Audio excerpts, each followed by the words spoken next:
नमस्कार, मैं छत्तीसगढ़ अखबार के यूट्यूब चैनल इंडिया आजकल के स्टूडियो से सुनील कुमार।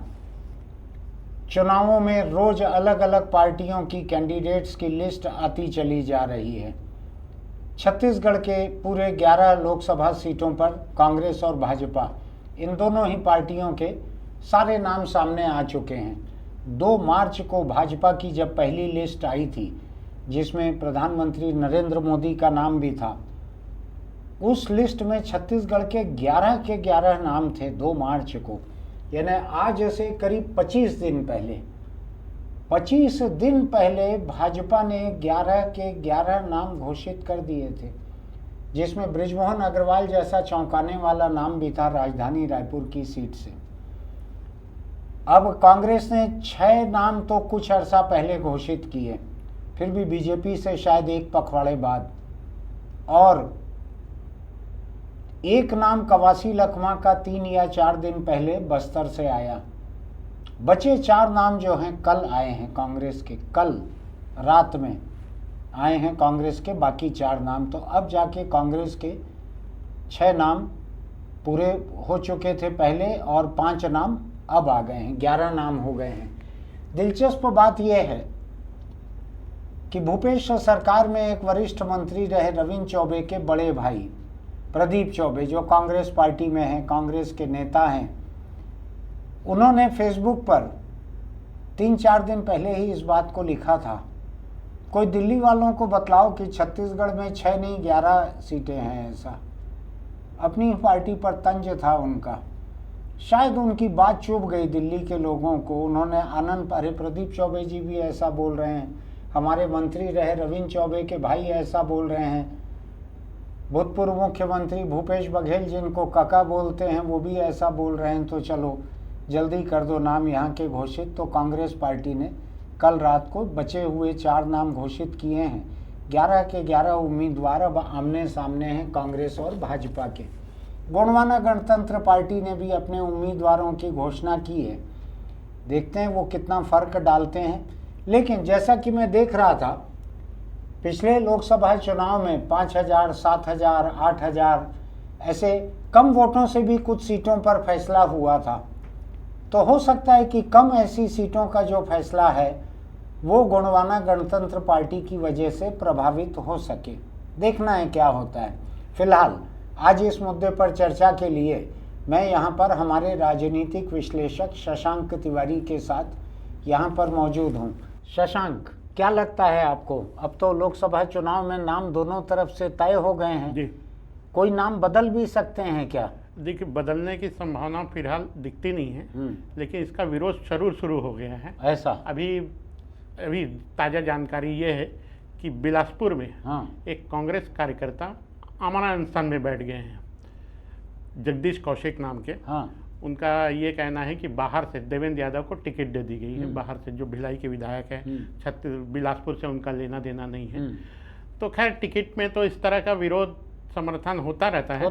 और वो तो खुद भूपेश बघेल जी कभी दुर्ग से लड़ते हैं जी, कभी रायपुर से लड़ते हैं, अभी वो नांदगांव चले गए हैं जी। कितना जनरल में कितनी 3-4 सीटें बची होगी जहां वो भी लड़ना बाकी हो सकता है उनका।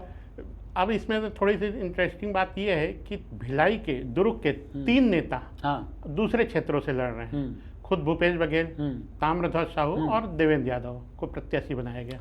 दुर्ग से 3 नहीं, दुर्ग से तो 4 नेता लड़ रहे हैं, जिनमें सरोज पांडे कोरबा से हैं, बीजेपी की जी।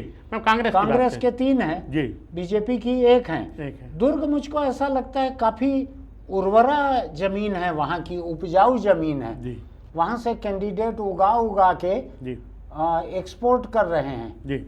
एक नांदगांव को दे दो, एक महासमुंद को अलॉट कर दो, एक कोरबा भेज दो, एक बिलासपुर दे दो। रायपुर लड़ ही चुके हैं भूपेश बघेल पहले जी। तो मुझको लगता है मोतीलाल वोरा दुर्ग के नेता थे, नांदगांव से भी जाके लड़े थे, वो जीते थे, सांसद बने थे वहाँ से जी। तो दुर्ग जो है काफी फर्टाइल उपजाऊ जमीन है जी। अब ये देखना है कि ये इस बार इनके लिए अग्नि परीक्षा है दुर्ग के नेताओं के लिए, ये बाहर दूसरे क्षेत्रों में जाके क्या कुछ कर पाते हैं, किस तरह का परिणाम दिखाते रहते हैं। मुझको अगर ठीक से याद पड़ता है तो अविभाजित मध्य प्रदेश के समय से लेके अभी तक दुर्ग शायद अकेला ऐसा जिला है जहां से सबसे ज्यादा संख्या में मंत्री रहते हैं जी। अब तो छोटे छोटे जिले हो गए हैं जी। बालोद अलग हो गया है, बेमेतरा अलग हो गया है, बिल्कुल। लेकिन जो अविभाजित दुर्ग जिला था जी। एक समय तो उसमें नांदगांव भी आता था, लेकिन उसको छोड़ दें जी। तो दुर्ग जिले में 5-5, 6-6 बिल्कुल मंत्री रहते थे। भूपेश बघेल थे, रविंद्र चौबे थे, डीपी दितलारे हुआ करते हाँ। थे, ये उस समय तो थे ही ये नहीं ताम्रध्वज शायद किसी रहे हों जी, अनिला पाठ्य भेड़िया पुस्तक निगम के अध्यक्ष थे। हाँ तो मुझको एक समय ये याद पड़ता है कि बाबूलाल अग्रवाल दुर्ग जिले के कलेक्टर थे। बाद में उनकी दुर्गति हुई, वो सीबीआई के, इनकम टैक्स के, सभी तरह के भ्रष्टाचार के मामलों में घिर गए, फंस गए, नौकरी भी शायद चली गई उनकी। तो एक समय दुर्ग जिले में कहा जाता था कि कलेक्टर 5 मंत्रियों को भैया बोलते हैं, ऐसा था बाबूलाल अग्रवाल के समय। बिल्कुल, मतलब अविभाजित मध्य प्रदेश में इंदौर के बाद दूसरा प्राइम पोस्टिंग मानी जाती थी दुर्ग जिला। मुझको याद है मोतीलाल वोरा जब मुख्यमंत्री थे और दुर्ग गृह जिला था, अविभाजित भी था, बेमेतरा बालोद ये सब दुर्ग जिले का हिस्सा था। वहां पर उनके मोतीलाल वोरा के 2 सबसे पसंदीदा अफसर थे। आपको खुशी होगी सुन के उन दोनों अफसरों के बारे में, एक चौबे थे और एक दुबे थे, ऐसे ही था ना? हाँ, विजय शंकर चौबे थे और एक दुबे थे जी। तो एक कलेक्टर थे, एक एसपी थे जी, दोनों वहां पे थे। यानी ये इसके लिए भी एक हौसले की जरूरत पड़ती है। मोतीलाल वोरा खुद एक ब्राह्मण मुख्यमंत्री थे अपने गृह जिले में, ब्राह्मण कलेक्टर, ब्राह्मण एसपी, दोनों प्रमोशन से बने हुए थे, आईएएस आईपीएस जी। वो बहुत लंबे समय तक दुबे जी ज़्यादा नहीं रहे, मेरे क्या ध्यान नहीं है, लेकिन ये विजय शंकर चौबे जरूर आईजी वगैरह रहे। हाँ, ये दोनों एसपी कलेक्टर दोनों थे जी। और चूंकि हर शनिवार इतवार वोरा जी यहाँ आ जाते थे जी, तो हम लोग कभी जाते थे रिपोर्टिंग करने के लिए, तो कलेक्टर एसपी से सामना भी होता था जी।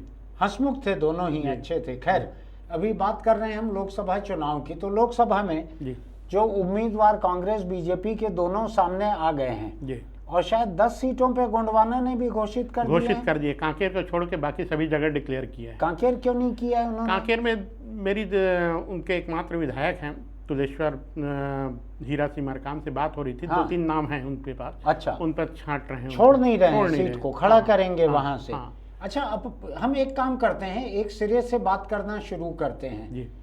तो जो नाम कल घोषित हुए हैं जी, उस हिसाब से हम चलें, कांकेर से शुरू करते हैं जी। 11 सीटों में कांकेर का नाम सबसे आखिर में आता है जी।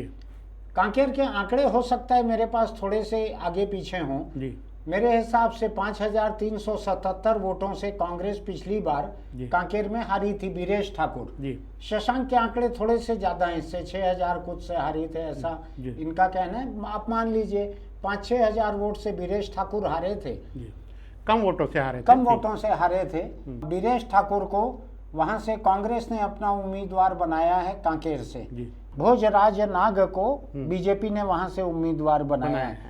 ये वही के हैं क्या जिनके बारे में मुख्यमंत्री विष्णुदेव साय ने कल परसों ही कहा है कि ये भूत भगाएंगे या ऐसा कुछ कहा है? ये पूर्व विधायक हैं हाँ, और सामाजिक रूप से काफी सक्रिय रहते हैं। हाँ, जैसे उनके बीच में जो चलता है बैगा वैगा इस तरह का, वो हैं वो। अच्छा, और सबसे बड़ी चीज इनमें जो बैगा गुनिया जो बोलते हैं, जो जादू टोना से इलाज वगैरह कर लेते हैं, ऐसा जी। और सबसे बड़ी चीज ये है कि ये मतांतरित आदिवासियों को आरक्षण देने के खिलाफ जो 2 लोग सबसे ज्यादा लगे थे, इनसे फोन पे उस समय हमने बात भी की थी फोन पे। और दूसरे गणेश राम भगत जी थे सरगुजा के जी, वो भी लगे हुए थे। ठीक। तो ये यहाँ से जो बीजेपी ने जिनको कैंडिडेट बनाया है वो मतांतरित, धर्मांतरित जो भी कहें, वो ऐसे आदिवासियों के खिलाफ हैं वो। और उस समय जो बात हो रहा था कि इनकी डीलिस्टिंग की जाए, इनका आरक्षण का फायदा खत्म किया जाए। तो कांकेर का इलाका जो है, कांकेर लोकसभा का इलाका जो है, इसमें ऐसे आदिवासी के ईसाई बनने के मामले बहुत हुए हैं। कुछ हिंसा वगैरह भी हुई थी यहाँ पर। ये वही जगह है ना? वही है। अब यहाँ मुकाबला कैसा रहेगा? वहाँ भी कांग्रेस के कैंडिडेट जो हैं बीरेश ठाकुर, देखिए मुझे थोड़ा सा आश्चर्य इसलिए लगा, बीरेश ठाकुर अच्छे पढ़ी लिखी फैमिली से हैं। हाँ, इनके भाई प्रफुल्ल ठाकुर मुख्यमंत्री के सुरक्षा अधिकारी, एसपी रैंक के अफसर हैं। कई जिलों के एसपी रहे। ये काफी ऊंचे जो हैं वही हैं क्या? बिल्कुल प्रफुल्ल ठाकुर, हाँ, सबसे ऊंचे लोगों में से हैं। बिल्कुल। इनके बड़े भाई, सबसे बड़े भाई बीबीएस ठाकुर, आप जानते होंगे। हाँ, जानता हूँ। वो एडीजी, मध्य प्रदेश सरकार में एडीजी रहे हैं और भिलाई में अभी रहते हैं, पढ़े लिखे, और सबसे बड़ी चीज सभी मिलनसार हैं, अच्छे व्यवहारिक होते हैं। लेकिन आश्चर्य की बात यह है कि पहली लिस्ट में इनका नाम आ जाना चाहिए था। जिले के जो विधायक हैं ये इनके पक्ष में सहमत नहीं थे।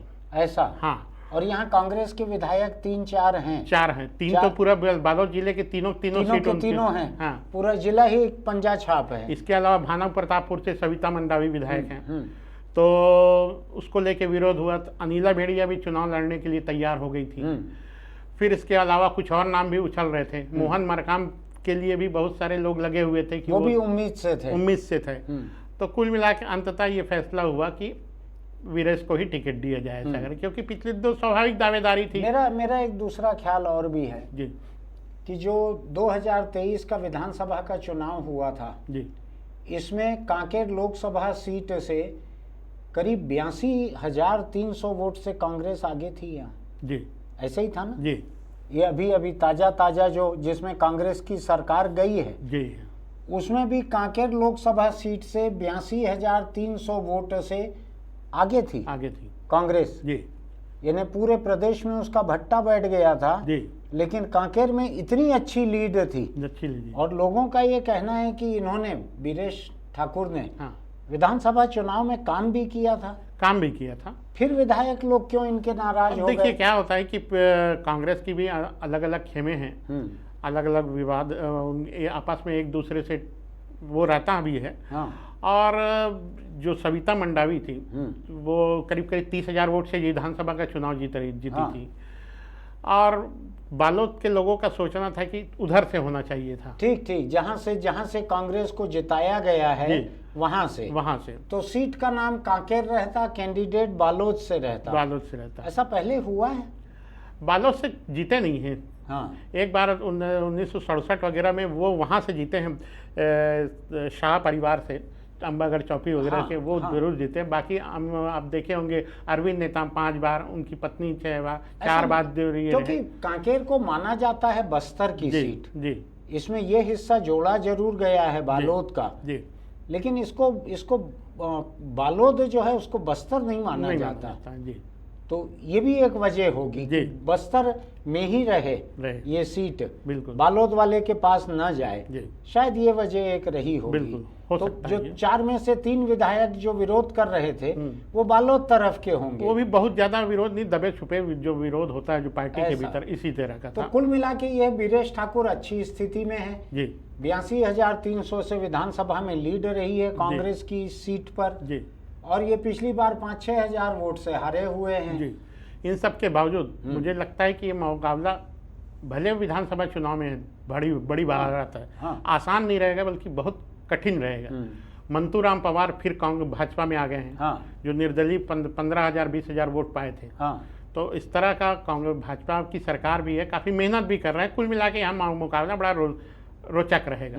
मंतूराम पवार अभी भाजपा में जो आए हैं, कोई टेलीफोन कॉल रिकॉर्डिंग वगैरह के कारण आए हैं कि कोई नया रिकॉर्डिंग हो गई है, क्या है मामला? देखिए अब ये है कि भाजपा वालों ने ही उन्हें अप्रोच किया था, क्योंकि विधानसभा चुनाव में अपनी ताकत दिखाई है, पर्सनल कैपेसिटी में 15,000 वोट पाए हैं।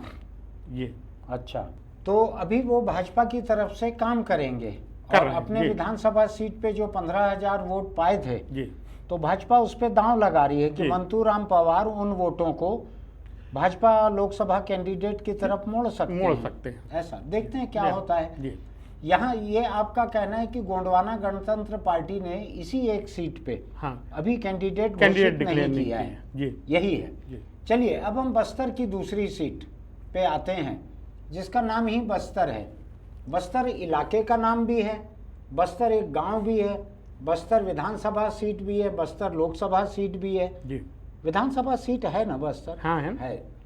अब ये हम लोकसभा सीट की बात कर रहे हैं, जहां से अभी के प्रदेश कांग्रेस अध्यक्ष दीपक बैज ये यहाँ पे अभी सांसद हैं अभी तक। तो दीपक बैज जो हैं, ये 2 लोकसभा सीटें छत्तीसगढ़ में कांग्रेस जीती थी मोदी लहर में 2019 में, उन दो में से एक पे दीपक बैज हैं। अब ये विधानसभा का चुनाव भी लड़ लिए थे जी, उसको हार भी गए थे, ये ऐसे ही था, बिल्कुल हार भी गए थे।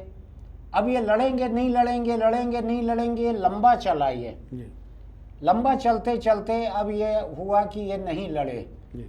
मुझको नहीं मालूम है कि इनकी टिकट कटी है या ये कामयाब हो गए अपनी टिकट कटवाने में। ये चाहते क्या थे मुझको नहीं मालूम है, क्या चाहते थे दीपक बैज? देखिए, हुआ ये था कि वो भाजपा की टिकट को देख रहे थे, ऐसा कुछ लोगों का कहना है। भाजपा से या दिनेश कश्यप या फिर महेश गागड़ा। तो 2 मार्च को आ गई थी भाजपा की टिकट।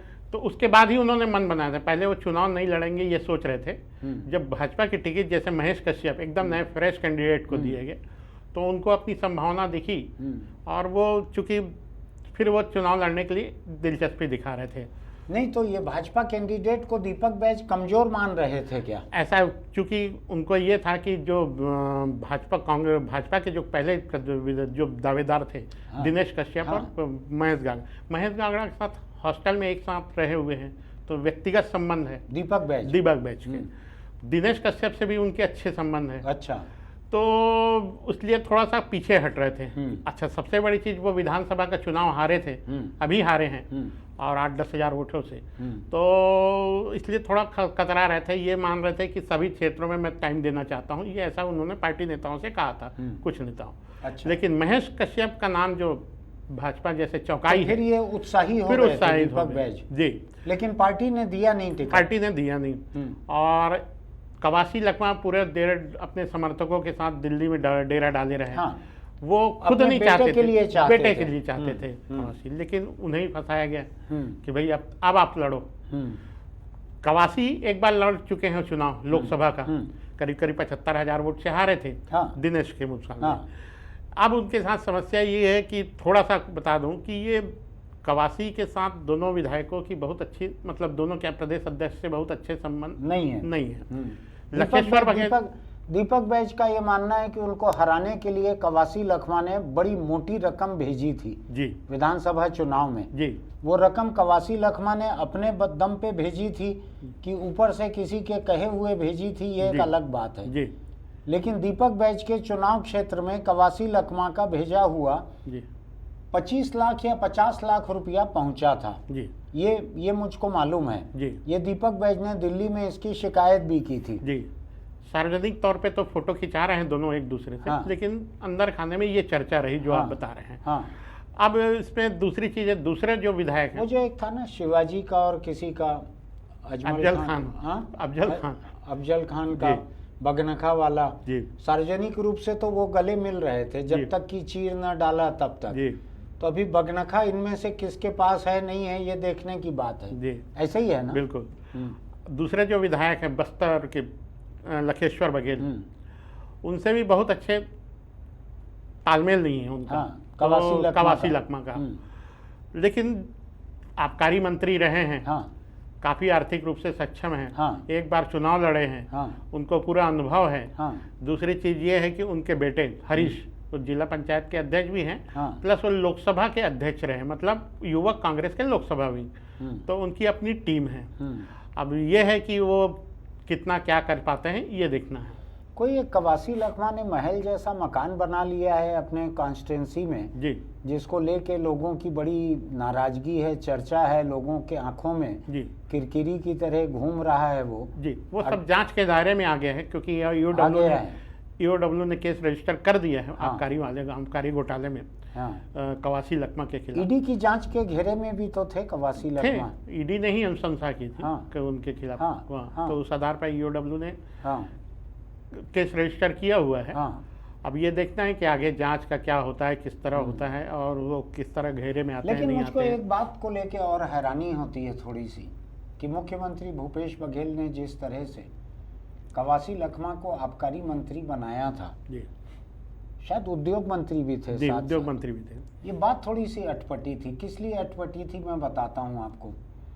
पूरे के पूरे आबकारी विभाग को जिस तरह के भ्रष्टाचार का अड्डा बनाया गया था जी, और जाहिर है कि सरकार के मातहत ही बना था, ऐसा नहीं कि कोई एक दारू ठेकेदार उसको भ्रष्टाचार को चला रहा था जी।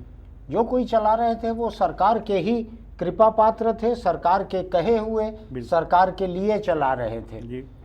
ऐसी हालत में जबकि कवासी लखमा विधानसभा में आबकारी मंत्री के रूप में जवाब नहीं दे पाते थे, मोहम्मद अकबर को जवाब देना पड़ता था विधानसभा में, याद है ना आपको शशांक? आप तो विधानसभा कवर करते थे जी। ऐसे कवासी लखमा को आबकारी मंत्री बना के रखना जी। क्या मतलब निकलता था इसका? जो व्यक्ति फाइलों को पढ़ नहीं सकता, जो बड़ी मुश्किल से अपना एक दस्तखत कर सकता है, कैसे अफसर के कहे हुए दस्तखत कर सकता था? त्रिपाठी नाम का एक अफसर इंडियन टेलीकॉम सर्विस का, जो कि छत्तीसगढ़ में आबकारी विभाग को चला रहा था बाहरी लोगों की मदद से। बाहरी लोग समझ रहे हैं ना, आप सबका नाम आ चुका है, उनकी मदद से त्रिपाठी नाम का ये इंडियन टेलीकॉम सर्विस का अफसर, एपी त्रिपाठी, एपी त्रिपाठी, अरुणपति त्रिपाठी चला रहा था।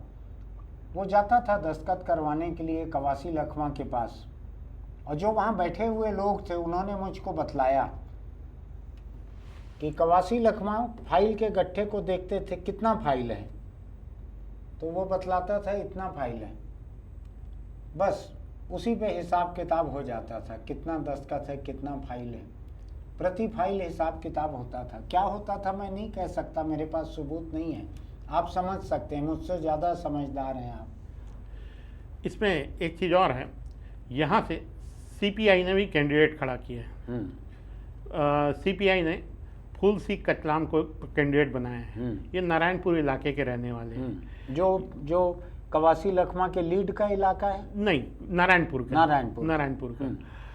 अब इसमें यह है कि इनका, फूल सिंह का, मतांतरित आदिवासियों की भी अच्छी खासी पकड़ है। अच्छा। पिछली बार तो कांग्रेस को यहाँ काफ़ी मैनेज करना पड़ा, ईसाई समाज के काफ़ी केरल से लोग आए थे प्रचार के लिए, तो ज़्यादा वोट नहीं पाए, 6-7 हज़ार वोट। अच्छा। लेकिन यहाँ अगर टोटल वोट देखा जाए तो 40-50-51 हज़ार का सीपीआई का वोट है। जैसे खुद मनीष कुंजाम सुकमा से तीसरे स्थान पे, करीब 28-30 हज़ार वोट करीब उन्होंने पाए थे। उसी तरह सिंबल नहीं था। और इस बार तो पूरे दमखम के साथ ये जुटे हुए हैं। सर्व आदि दल भी यहाँ। मनीष कुंजाम ने सीपीआई छोड़ दिया है? नहीं, सीपीआई नहीं छोड़ा है, पद छोड़ा है। जी। अच्छा, तो कवासी लखमा के खिलाफ थोड़ा सा माहौल है वहाँ पे। मैं स्टूडेंट कंसेशन देते हुए थोड़ा सा कह रहा हूँ, उनका मकान लोगों की आंखों की किरकिरी बना है। मेरा ऐसा ख्याल है, जिसने मुझको कहा कि उनका मकान लोगों की आंखों की किरकिरी बना हुआ है, तो मैंने कहा ये विश्व की सबसे बड़ी किरकिरी होगा, एक महल के आकार की किरकिरी, जो लोगों की आंख में अगर ये किरकिरी है तो ऐसे ही है ना। बिल्कुल। एक बाथरूम किसी ने कहा मुझको 25-50 लाख का बना है एक बाथरूम। सोशल मीडिया में काफी कुछ आया भी था इसको लेकर। आया है इसका। जी। कवासी लखमा हालांकि जंगल चले जाते होंगे लोटा लेके, या बिना लोटा भी तालाब चले जाते होंगे, बाथरूम लेकिन उन्होंने 25-50 लाख का बनवाया है, ऐसा लोगों का कहना है, मुझको नहीं मालूम। यानी कुल मिला के ये है कि कवासी लखमा ने 50 लाख का लोटा खरीद लिया है, ऐसा कहना ठीक होगा। वो आदिवासी हैं, कम पढ़े लिखे हैं, सीधे सरल हैं, लगातार चुनाव जीतते हैं, इसलिए उनके साथ कई तरह की रियायतें बरती जाती हैं, हम भी रियायत बरतते हैं उनके साथ। लेकिन करप्शन तो करप्शन है, जुर्म तो जुर्म है। अगर एक एजेंसी, दूसरी एजेंसी, तीसरी एजेंसी ये जांच कर रही हैं और इतना बड़ा मकान बन रहा है, महल बन रहा है, पैसा बंट रहा है, तो इसको कितना अनदेखा किया जाए? क्या किसी को आदिवासी होने की इतनी रियायत दी जाए? वहाँ तो उनके खिलाफ जो भी कैंडिडेट रहेंगे वो आदिवासी ही रहेंगे, सीट ही आदिवासी रिजर्व सीट है। चलो अब ये बस्तर सीट से परे चलें अपन, है ना। यहाँ पर हमने कवासी लखमा की तो बात कर ली जी। जो बीजेपी के जो कैंडिडेट हैं जी, वो कैसे हैं? महेश कश्यप। अब थोड़ी सी मैं जानकारी दे दूं, ये बजरंग दल के प्रांत सह संयोजक थे। अच्छा। ये विशुद्ध रूप से संघ की पसंद है। अच्छा। ये अनुसूचित जनजाति मोर्चा के जिलाध्यक्ष हैं। पहले कभी चुनाव नहीं लड़े, लेकिन ये जो मतांतरित आदिवासियों के बीच जो संघर्ष चलते रहा, बड़े एक्टिव रहे ये। अच्छा। हाँ, ठीक जैसे मैं आपको इशारा कर रहा था सीपीआई कैंडिडेट का जो उनके बीच में पकड़ है, ये हिंदूवादी अच्छा जो तो सीपीआई जैसा आप कह रहे हैं उस हिसाब से तो उसका नुकसान कांग्रेस को होगा लग रहा है। बिल्कुल। और जो पहली नजर में ऐसा दिख रहा है, ईसाई बने आदिवासियों के खिलाफ हैं जो लोग जी, वो लोग बीजेपी कैंडिडेट का साथ देंगे जी। सीपीआई कैंडिडेट जो है ईसाई आदिवासियों के वोट ले जाएंगे जी। कवासी लखमा के हाथ ये 50 लाख का लोटा रह जाएगा। ये आपको मालूम भी होगा कि बस्तर में खास करके नारायणपुर में काफ़ी संघर्ष भी हुआ था इसको लेके, एसपी वगैरह को भी चोटें आई थी दोनों के बीच में। तो कुल मिला के महेश कश्यप नए चेहरा जरूर है, लेकिन वो संघ की पसंद है, बजरंग दल से जुड़े हैं और एक तरह से चौंकाया भी है कांग्रेस भाजपा ने। ऐसा जी, ठीक है। अगली कौन सी सीट पे चर्चा करना है शशांक? सरगुजा। एकदम दूसरे सिरे पे जा रहे हैं हम सरगुजा। आप कल की 4 सीटों को पहले निपटाना चाह रहे हो। चलिए सरगुजा पे चलते हैं हम। सरगुजा छत्तीसगढ़ में जो 11 सीटें हैं उस लिस्ट में 1 नंबर पे रहती है, आदिवासी आरक्षित सीट है ये। वहाँ अभी खेलसाय सिंह और रेणुका सिंह ये पिछले लोकसभा चुनाव के उम्मीदवार थे। 1.5 लाख से ज़्यादा वोटों से रेणुका सिंह जीती थी, लेकिन पार्टी ने उनको विधानसभा का चुनाव लड़वाया। कुछ लोगों के बीच ये भी चर्चा थी कि उनको काफ़ी बड़ा प्रमोशन मिलने वाला है, लेकिन वो विधायक बन के रह गई हैं। केंद्र में वो राज्य मंत्री थी, लेकिन जब उनको विधानसभा का चुनाव लड़ाया गया तो सांसद पद से इस्तीफा देना पड़ा, मंत्री पद से इस्तीफा देना पड़ा, विधायक बनी वो। अभी केवल विधायक हैं छत्तीसगढ़ में। पिछला लोकसभा बीजेपी ने वहां से 1.5 लाख से ज़्यादा वोट से जीता था। और जो विधानसभा चुनाव हुआ उसमें सरगुजा में पूरा सुपड़ा साफ हो गया था कांग्रेस का। वहां पे विधानसभा चुनाव के नतीजों में जो पंजा छाप है वो केवल लोगों के हाथों में रह गया था, पंजा और कहीं नहीं रह गया था। किसी विधानसभा सीट पे पंजा नहीं रह गया। 2.25 लाख वोटों से कांग्रेस हारी सरगुजा लोकसभा सीट, 2.25 लाख वोट से। अब यहाँ पर कांग्रेस ने कल जो 4 लोगों की लिस्ट आई है इसमें अपने कैंडिडेट की घोषणा की है। कौन है कैंडिडेट? शशि सिंह हैं। शशि सिंह हैं, आप जानते भी हैं, दिवंगत पूर्व मंत्री थे तुलेश्वर सिंह। उनकी बेटी है। और ये जिला पंचायत की सभापति हैं। ये जोगी के समय मिनिस्टर थे तुलेश्वर सिंह, राज्य मंत्री थे। जी हाँ। और एक इंटरेस्टिंग बात बता दूं कि ये जो प्रेमनगर से वर्तमान में भाजपा विधायक है भुवन सिंह मरावी, उनको ये जिला पंचायत चुनाव में शशि ने हराया था। अच्छा। हाँ, ये अपन पहले भी चर्चा कर चुके हैं कि राहुल गांधी के साथ एक भारत जोड़ो में पद यात्रा जो पूरे 3,500-4 हजार किलोमीटर ये पैदल की हुई है। तो यहाँ से वैसे अमरजीत भगत का भी नाम चल रहा था, लेकिन अमरजीत भगत ताज़ा विवाद से बहुत बुरी तरह घिरे हुए हैं। तो वो उनके लिए जोखिम भी हो सकता था इस चुनाव लड़ाना उनकी पार्टी के लिए। मुझको लग रहा है जब अमरजीत भगत की बदनामी आना चालू हुई तो कांग्रेस पार्टी जो है उसने सोचा था कि अमरजीत भगत को देना चाहिए टिकट, क्योंकि उस समय तक ये चर्चा आई थी कि 25-50 करोड़ का घपला घोटाला भ्रष्टाचार किया है अमरजीत भगत ने। तो पार्टी को अच्छे लग रहे थे वो कि आदिवासी नेता हैं और इतना घोटाला उनके ऊपर आरोप लग रहा है तो चुनाव खर्च तो होगा ही उनके पास। लेकिन जब ये 400 करोड़ 300 करोड़ 250 करोड़ ऐसी जब चर्चा होने लगी घोटाले की, तो कांग्रेस पार्टी को लगा ये तो बड़ा मुश्किल हो जाएगा, क्योंकि कांग्रेस पार्टी पैसे की ताकत को देख चुकी है कि पैसा हाईकमान को किस तरह से बाहुबल दिखा सकता है। तो इसलिए अमरजीत भगत की टिकट मुझको लगता है संपन्नता की वजह से, संपन्नता की संभावना से उनकी टिकट बन रही थी, लेकिन अति संभावना की वजह से उनकी टिकट कट गई। ऐसे ही है, बिल्कुल बदनामी थोड़ा ज्यादा हो जाती नहीं, बिल्कुल जमीनों वगैरह का इसका उसका। लेकिन मुझको ऐसा लगता है कि जितनी जमीनों की चर्चा हो रही है अमरजीत भगत की, वो सांसद बन सके न बन सके जमींदार तो बन ही सकते हैं। जी नहीं, बिल्कुल। तो अब यहाँ पे कैंडिडेट हैं शशि सिंह। जी, कैसी हैं कैंडिडेट? शशि सिंह बिल्कुल युवा चेहरा है, युवा कांग्रेस से जुड़ी हुई है। अब जैसा बता चुका हूँ, इनको टी.एस. सिंहदेव ने भी उनके नाम पर रिकमेंड किया था। अच्छा। और पहले भी विधानसभा चुनाव में उनका नाम था प्रेम नगर सीट से। तो चूंकि वहाँ से बड़े नेता थे खेलसा, ऐसे ही उनके टिकट काटना पार्टी ने उचित नहीं समझा था, तो इनको नहीं मिले। लोकसभा चुनाव इनको लोकसभा की टिकट दी गई है। अब इनके खिलाफ हैं चिंतामणि महाराज। चिंतामणि महाराज टिकट पहले घोषणा कर चुके हैं, मजबूत नेता हैं, उनका अपना एक सोशल बैकग्राउंड है, पिता के समय से मान्यता है लोगों के बीच में, मान्यता है। इन सब के बीच में एक बड़ा वो हुआ था कि बृहस्पति सिंह जो पार्टी से बड़े नेता हैं उधर के, उनको पार्टी में लाया जाए, क्योंकि उनके साथ एक और थे विनय जायसवाल, उनकी वापसी हो गई, इनका नहीं हो पाया। तो इनके लिए एक तरह से ऐसा कहा जाता है कि टी.एस. सिंहदेव ने वीटो कर दिया कि इनको लोगे तो फिर मैं घर बैठूंगा करूंगा। तो फिर पार्टी ने उनको रोक दिया।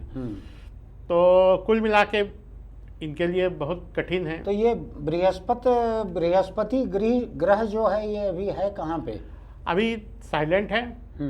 और चूंकि उनसे अभी भाजपा में प्रवेश नहीं हुआ है। लेकिन मुझे लगता है उनके निजी संबंध चिंतामणि महाराज से ज्यादा बेहतर है, अच्छे हैं। और कांग्रेस में है नहीं, तो प्रचार करने की आजादी है उनको। पार्टी से निकाले जा चुके हैं, निष्कासित हैं वो जी।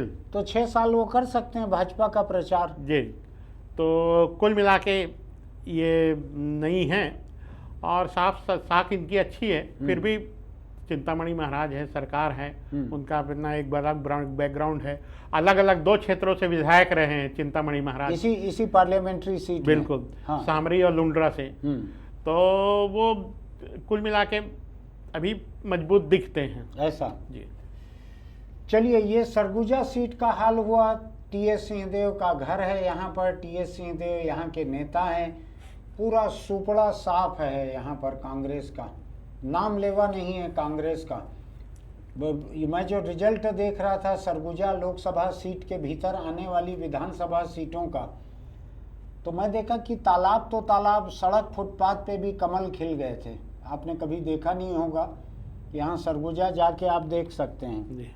इस पार्लियामेंट्री सीट में पूरा सड़क फुटपाथ, बगीचे के घास में भी कमल खिल गए थे। ऐसा कांग्रेस की बदहाली है, यहाँ डिफाल्टर है कांग्रेस यहाँ पर। चलिए अगली सीट की तरफ बढ़ते हैं शशांक। रायगढ़ की सीट बड़ी दिलचस्प है। रायगढ़ से ही विष्णुदेव साय सांसद रहे हुए हैं। 4 बार रहे हैं शायद सांसद वहां से वो, ऐसा ही है जी।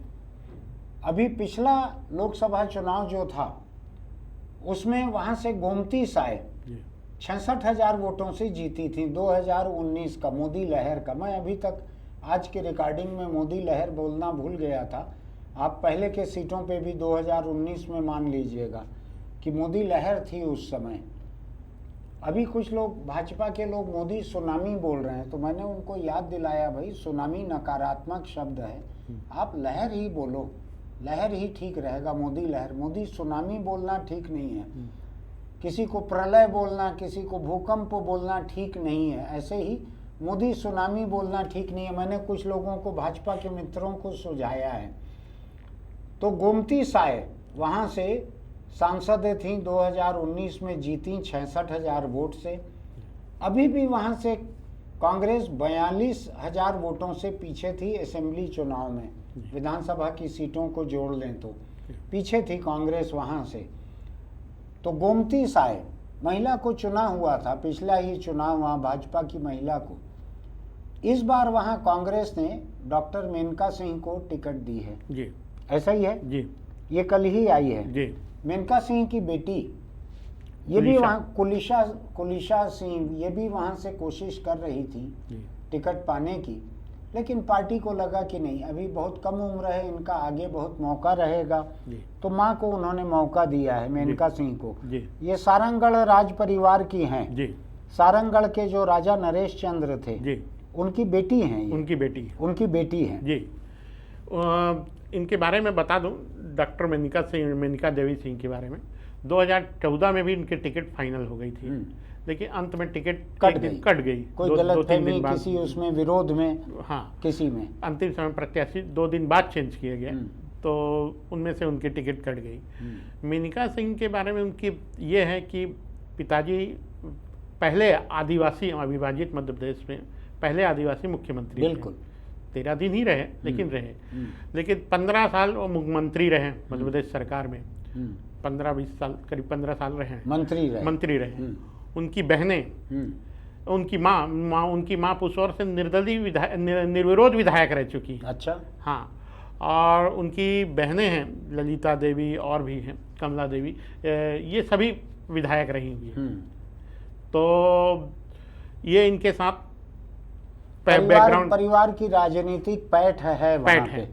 जो मुझको ध्यान है वो ये है कि ये इलाका जितना है जी, रायगढ़ सारंगगढ़ का इलाका जितना है जी, यहाँ पे इन्होंने डॉक्टर मेनका सिंह ने बहुत समय से, कई दशकों से जी, यहाँ पे कम्युनिटी मेडिसिन के लिए जी, जो सामुदायिक जो बीमारियां रहती हैं जो फैलती हैं, संक्रामक रोग रहते हैं, उनके इलाज के लिए कहीं कोई डेफिशिएंसी रहती है, दवाइयों की ज़रूरत है, कोई कमी है किसी चीज़ की, पोषण तत्व की, उसकी वजह से जो बीमारियां होती है, फाइलेरिया है, मलेरिया है, ऐसे सबको खत्म करने के मामले में इन्होंने बड़ा काम किया है लंबे समय से। जी, ठीक कह रहा हूँ? बिल्कुल। थोड़ा सा मैं इनको बता दूं, इनकी माता का नाम था ललिता देवी, वो निर्दलीय विधायक थी। इसके अलावा इनकी बहन पुष्पा देवी, वो 3 बार सांसद रही। अच्छा। एक और बहन है कमला रजनी देवी, वो भी 1 बार विधायक सांसद रही है। इसके अलावा कमला देवी, रजनीगंधा नाम था क्या? रजनी देवी लिखते थे। इनके अलावा एक और बहन है कमला देवी, वो भी करीब 15 साल मंत्री रही मध्य प्रदेश सरकार में। अच्छा। तो ये जाना पहचाना परिवार है, पृष्ठभूमि इनकी काफ़ी मजबूत है, और ये समाज सेवा में काफ़ी काम की हुई। टीबी के नियंत्रण में या कुष्ठ में, कुष्ठ के क्षेत्र में फाइलेरिया है, मलेरिया है, ये सब के लिए बहुत काम किया है। रायगढ़ सारंगगढ़ और जशपुर इलाकों में काफ़ी काम किए हैं। ये है मोटे तौर पर। इनके पति हैं डॉक्टर परिवेश मिश्रा। ये दोनों भोपाल के मेडिकल कॉलेज में साथ में पढ़े हुए हैं। शायद वहीं शादी तय हुई होगी या जो भी हुआ। लौट के जब ये आए यहाँ पे तो इन्होंने इस इलाके में अपनी खुद की डॉक्टरी चालू करने के बजाय समुदाय के लिए काम करना तय किया जी। और पति पत्नी दोनों ने समुदाय के लिए बहुत काम किया है। कई सरकारें आई गई, कई अफसर आए गए, पार्टियां भी आई गई, लेकिन ये काम करते रहे वहाँ पे। देखना है कि जनता ऐसे काम को याद रखती है कि नहीं, या कि रामलला और मोदी जो हैं वो किसी भी काम के ऊपर ज़्यादा वजनदार हैं, क्या होता है ये देखना है जी। जो कुलिशा है इनकी बेटी, वो भी कांग्रेस संगठन में लगातार काम करती हैं। वो राहुल गांधी की भारत जोड़ो यात्रा के भी काफ़ी हिस्से में वो साथ साथ पैदल चल रही थी। वो खुद भी लड़ना चाहती थी, लेकिन पार्टी ने ये सोचा, शायद ये भी सोचा होगा कि सरगुजा से एक कम उम्र महिला को टिकट दी जा रही है, ये दूसरी कम उम्र महिला हो जाएगी, तो शायद इसलिए 2 अलग अलग पीढ़ी को टिकट दे दी जाए, ऐसा सोचा होगा जी। इसके अलावा मैं बता दूं कि जो भाजपा के कैंडिडेट हैं राधेश्याम राठिया, वो एक पर्टिकुलर विधानसभा, वो धर्मजयगढ़ तक ही सीमित रहे हैं। जिला पंचायत के सदस्य रहे, टिकट के दावेदार थे। नया चेहरा है, प्रयोग के तौर पे लाया है, और ये टोटल सीधा मुकाबला भी दिख रहा है। एक चीज और है रायगढ़ के बारे में, छत्तीसगढ़ सरकार के एक सबसे ताकतवर मंत्री जी, नौजवान हैं, पहली बार विधायक बने हैं जी, लेकिन पहली बार विधायक बहुत सारे ताकतवर मंत्री हैं। दोनों डिप्टी सीएम जो हैं छत्तीसगढ़ के पहली बार विधायक बने हैं जी। ऐसे ही है ना? बिल्कुल। तो ऐसे ही ओपी चौधरी जो रायगढ़ के विधायक हैं, बड़े ताकतवर हैं जी, वित्त मंत्री हैं, और लोगों का कहना है कि वित्त विभाग से ज़्यादा बड़ी ताकत उनकी आवास पर्यावरण मंत्री के रूप में है, जिसमें सारे कारखानों का प्रदूषण, सारे कॉलोनाइजरों के जमीन के नियमों को तोड़ना, ये सब आता है उनके मातहत। तो ओपी चौधरी के लिए भी उनका जो विधानसभा क्षेत्र है रायगढ़, ये पार्लियामेंट्री सीट उसी नाम से जानी जाती है। तो दिल्ली में जब रिजल्ट देखा जाएगा, रायगढ़ का रिजल्ट क्या हुआ, तो ये भी देखा जाएगा कि ओपी चौधरी की सीट का रिजल्ट क्या हुआ। तो उनका विधानसभा क्षेत्र भी है, लेकिन उसी नाम से लोकसभा सीट भी है। तो मेरा ऐसा मानना है कि ओपी चौधरी इसको अपनी प्रतिष्ठा का प्रश्न बनाकर चलेंगे। जी। मुख्यमंत्री विष्णुदेव साय यहीं से रहे हुए हैं जी। सांसद कई बार के। जी। उनकी प्रतिष्ठा भी जुड़ी रहेगी, ये उनका भी जिला है, जी। गृह जिला। जी। ऐसा ही है। बिल्कुल। इसमें छोटे से इंटरेस्टिंग चीज़ ये बता दूं कि भाजपा अमूमन इससे पहले तक जशपुर इलाके से कैंडिडेट तय करती रही। हाँ। इस बार ऐसा है कि भाजपा और कांग्रेस दोनों ही हाँ। रायगढ़ जिला के सही प्रत्याशी हैं। ऐसा। जी। ठीक है, तो देखते हैं ये चुनाव कैसे होता है, कितना दिलचस्प रहता है। लेकिन आज की इस बातचीत को मैं यहाँ जरा सा रोकता हूँ, क्योंकि लंबी हो जाएगी बातचीत। लोग थोड़ा शिकायत करते हैं। मुझको एक दो लोगों ने कहा आप हमारे घर में फूट डाल रहे हैं। मैंने कहा कैसे? तो कहा रात को 12 साढ़े 12 बज जाता है आपका वीडियो देखते हुए, घर वाली बोलती है तुम या तो ये वीडियो ही देख लो या यहाँ सो लो। तो मैं नहीं चाहता, इसलिए थोड़ा सा आज बातचीत को यहाँ रोक रहे हैं। कल हम आपके सामने बाकी सीटों को लेकर फिर आएंगे। अभी हर सीट को लेकर कुछ न कुछ दिलचस्प कहानियाँ हमारे पास में हैं। आपको अगर अच्छा लगता है छत्तीसगढ़ की राजनीति के बारे में जानना सुनना, तो आप देखते रहिएगा इसको। अगले एपिसोड को देखना मत भूलिएगा। कल तकरीबन इसी समय हम दोबारा पोस्ट करेंगे। फिलहाल अगर आपको हमारी बातचीत अच्छी लगी हो, हमारे यूट्यूब चैनल को सब्सक्राइब कीजिए, इसको लाइक कीजिए, इसके लिंक को अपने दोस्तों को भेजिएगा, टिप्पणी लिखिएगा कि आपको कौन सी बात अच्छी बुरी लगी, कहाँ जीत हार की क्या संभावना है, किस पार्टी ने अच्छा बुरा क्या किया है। तो हम बाकी सीटों को लेकर आपके बीच आएंगे। तब तक एक छोटी सी अपील, मैं चाहता हूं कि आज जितने लोग देख रहे हैं कल इतने के इतने लोग देखें। उसके लिए ज़रा सी मेहनत आपको भी करनी पड़ेगी। अगर आप दोपहिया चलाते हैं या बैठते हैं तो हेलमेट लगा कर रखिए, क्योंकि उसके बिना किसी हादसे की हालत में बचना बड़ा मुश्किल हो जाता है। अगर आप कार चलाते हैं या कार में बैठते हैं तो सीट बेल्ट लगा कर रखिए। हम ये नहीं चाहते कि आज हमारे जो दर्शक हैं कल उसमें से कोई भी कम हो, इसलिए मैं अपनी खुद की फ़िक्र करते हुए आपकी फ़िक्र कर रहा हूँ। फिर मिलते हैं।